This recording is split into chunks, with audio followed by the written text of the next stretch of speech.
Pada pertemuan kali ini kita akan membahas tentang kerajaan-kerajaan Islam di Indonesia. Tapi sebelum pelajaran, marilah kita berdoa dulu menurut agama dan kepercayaan masing-masing. Berdoa mulai. Selesai. Oke, mari kita langsung menuju ke materi pelajaran. Yang akan kita bahas pertama kali adalah Kesultanan Samudra Pasai. Nah, ini adalah peta dari Kesultanan Samudra Pasai di ujung utara Pulau Sumatera.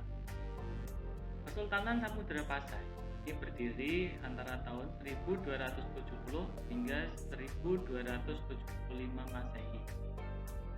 Letaknya di sebelah utara Perlak di daerah Long Sumawe, sekarang pantai timur Aceh, dan berbatasan langsung dengan Selat Malaka.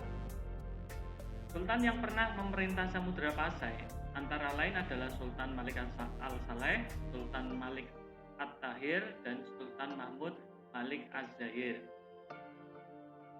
Sumber sejarah diperoleh dari batu nisan Sultan Malik Al-Saleh yang berangka tahun 696 Hijriah atau 1297 Masehi.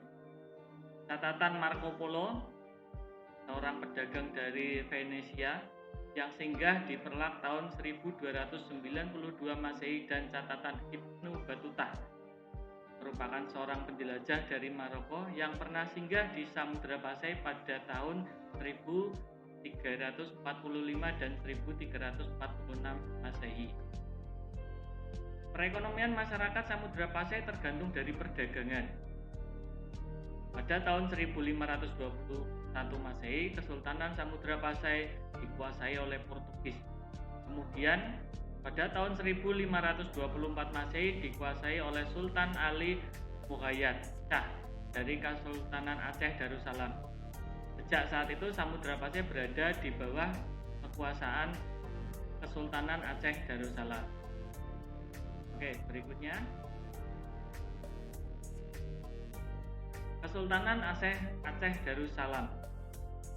Nah, ini adalah peta dari Kesultanan Aceh Darussalam. Kesultanan Aceh didirikan pada tahun 1513 Masehi oleh Sultan Ali Muhayyad Shah. Kesultanan Aceh mencapai puncak kejayaan pada masa pemerintahan Sultan Iskandar Muda yang memerintah tahun 1607 hingga 1636 Masehi. Kesultanan Aceh berhasil menguasai daerah-daerah di pesisir timur dan barat Sumatera, serta pesisir barat Semenanjung Melayu seperti Johor dan Pahang. Kemudian pada tahun 1629 Masehi, Sultan Iskandar Muda berupaya merebut Malaka dari Portugis. Namun upayanya gagal karena kekuatan Portugis lebih unggul.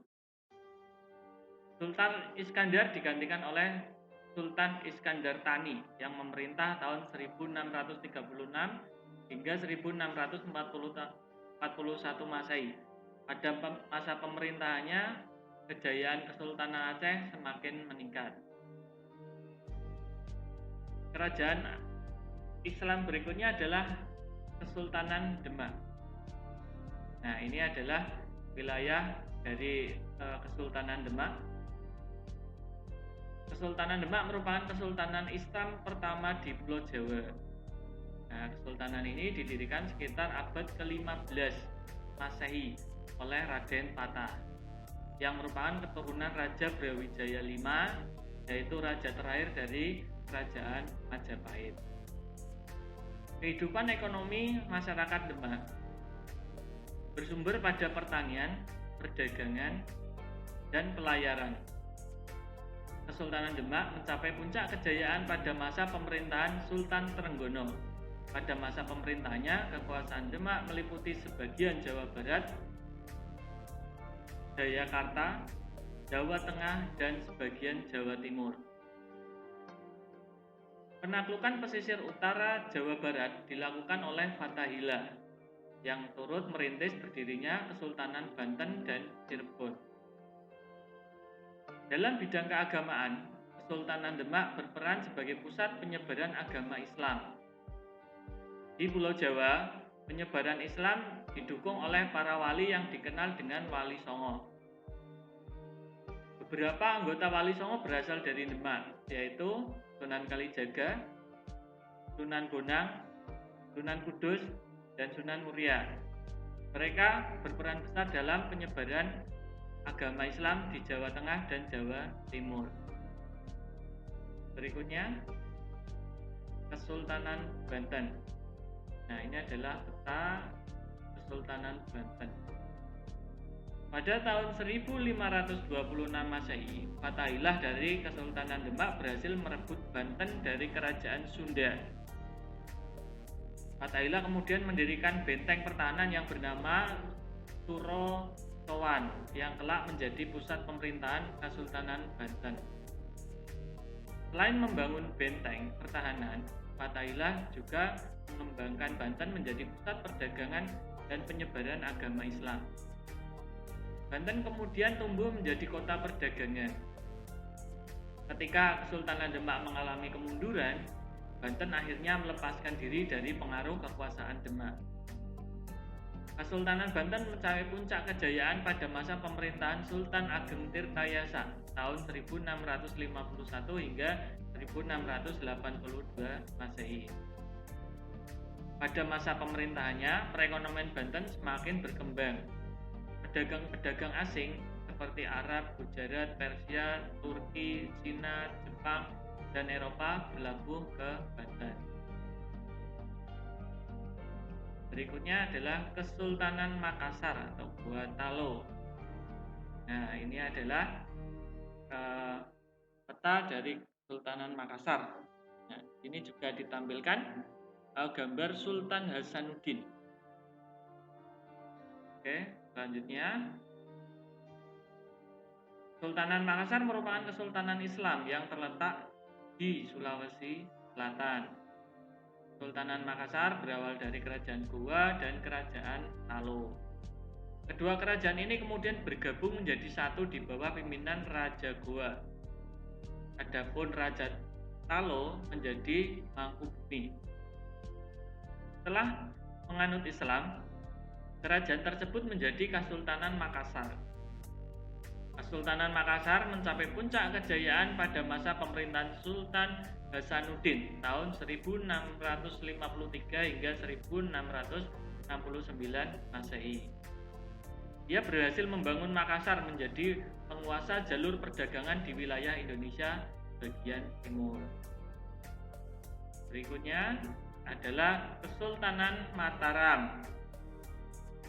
Ini adalah peta dari Kesultanan Mataram. Ini berada di Jawa bagian tengah.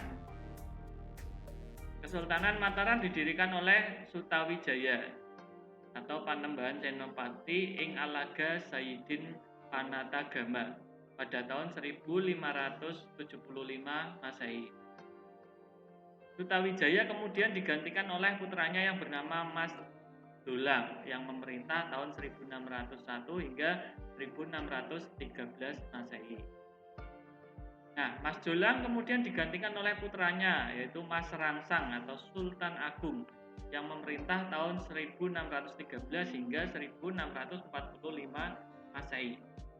Pada masa pemerintahan Sultan Agung, Kesultanan Mataram mencapai puncak kejayaan. Dalam bidang politik, Mataram berhasil memperluas kekuasaan ke berbagai daerah di Jawa Tengah, Jawa Timur, dan sebagian Jawa Barat termasuk Banten. Dalam bidang ekonomi, Mataram berkembang menjadi negara yang penghasil utamanya adalah beras. Nah, pada tahun 1645 Sultan Agung wafat dan dimakamkan di situs pemakaman Imogiri. Kerajaan Mataram kemudian dipimpin oleh putranya Amangkurat I yang memimpin pada tahun 1647 hingga 1670 Masehi. Pada masa pemerintahannya, Mataram mengalami kemunduran karena masuknya pengaruh Belanda. Kesempatan ini dimanfaatkan oleh Belanda untuk menguasai tanah Jawa yang subur. Belanda berhasil memecah belah Mataram Pada tahun 1755 Masehi dilakukan perjanjian Giyanti yang membagi Kerajaan Mataram menjadi dua wilayah kerajaan, yaitu daerah Kesultanan Yogyakarta dan daerah Kasunanan Surakarta. Oke, berikutnya Kesultanan Ternate dan Tidore. Nah, ini adalah peta Kesultanan Ternate dan Tidore. Pada abad ke-15 Masehi, para pedagang dan ulama dari Malaka dan Jawa ini menyebarkan Islam di Maluku. Dari sini muncul 4 kesultanan Islam, yaitu Ternate, Tidore, Jailolo, dan Bacan. Maluku terkenal sebagai daerah penghasil rempah-rempah seperti pala dan cengkeh dan menjadi pusat perdagangan. Ternate lah yang paling maju di antara yang lain, yang menyebabkan persaingan antar kesultanan di Maluku. Nah, akibatnya muncul 2 persekutuan yang bersaing, yaitu Uli V yang dipimpin oleh Ternate, yaitu Ternate, Obi, Bacan, Seram, dan Ambon. Dan kelompok yang kedua yaitu Uli Siwa yang dipimpin oleh Tidore dengan anggota meliputi Tidore, Jailolo, Makian, Toesiu, dan pulau-pulau Anta Halmahera sampai bagian barat Papua.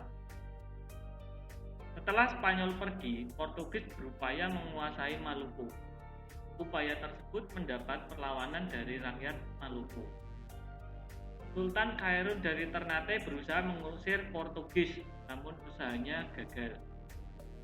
Perjuangan dilanjutkan oleh Sultan Ba'abullah.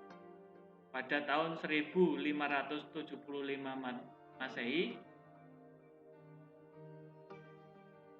benteng Portugis di Ternate direbut. Kemudian Portugis berhasil diusir dari bumi Maluku. Baik, berikutnya adalah Kesultanan Banjar. Nah, ini adalah peta dari Kesultanan Banjar. Raja Kerajaan Banjar ini bernama Raden Samudra.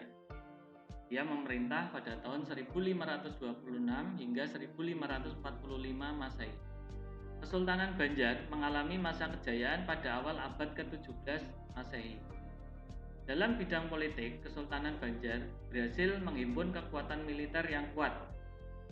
Dalam bidang ekonomi, perdagangan Kesultanan Banjar menjadi maju. Perdagangan Kesultanan Banjar menjadi maju dengan lada sebagai komoditas utamanya. Kesultanan Banjar mengalami kemunduran setelah masa pemerintahan Sultan Adam Al-Wasik Billah tahun 1857 Masehi. Kemunduran ini disebabkan oleh campur tangan Belanda dalam pergantian Sultan-Sultan Banjar. Baik anak-anak, untuk pertemuan kali ini Pak Eko akhirkan cukup sekian. Terima kasih atas perhatian kalian. Selamat pagi. Assalamualaikum warahmatullahi wabarakatuh.